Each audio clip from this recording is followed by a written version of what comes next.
প্রথমেই জানাই শীতের শাকসবজির সাথে শীতের অনেক অনেক শুভেচ্ছা। তোমরা শীতটা কেমন উপভোগ করছো? আশা করি ভালোই। আমার তো শীতকাল ভীষণ প্রিয়। তো চলো মেন কথায় আসি। আজকে কার্তিক পুজোর দিন। আমার জেঠা শ্বশুরের বাড়িতে কার্তিক পুজো হবে, তাও আবার চোরা কার্তিক। তারই আয়োজন শুরু করা হয়েছে সকাল থেকে। এখানে রান্নাবান্নার কাজ হচ্ছে। রান্নাটা আমাদের উঠোনেই করা হচ্ছে। জেঠিমা পুজোটাও সেরে নিল। তো চলো এইবার আমি একটু সাজুগুজু করে নিলাম। কেন জানো? কারণ বাজনা চলে এসছে আর এখন আমি সাজুগুজু করে যাব সবার সাথে কার্তিক ঠাকুর আনতে। যেহেতু পুজো বাড়ি সেহেতু আমি লাল পাড় সাদা শাড়ি পরে নিয়েছিলাম। আমাকে কেমন লাগছে অবশ্যই জানিয়ে যেও। তো বাইরে এসে দেখছি রান্না অনেকটাই প্রায় হয়ে গেছে।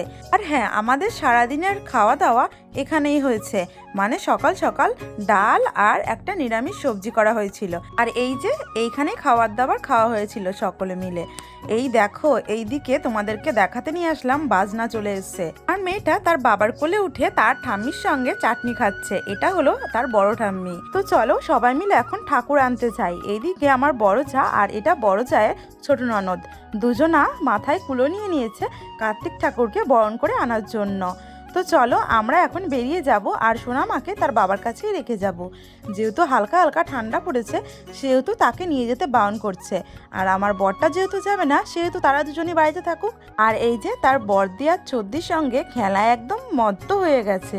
এইদিকে বাজনা পার্টিও বাজনা বাজাতে শুরু করে দিয়েছে।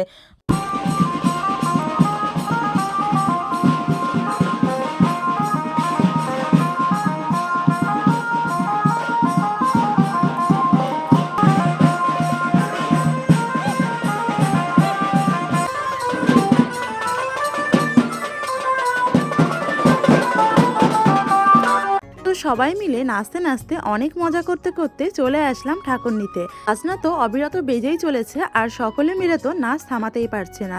দুই দিদি এখন ঠাকুরকে বরণ করতে যাচ্ছে আর কার্তিক ঠাকুরকে বরণ করে তারপরেই বাইরে নিয়ে আসবে।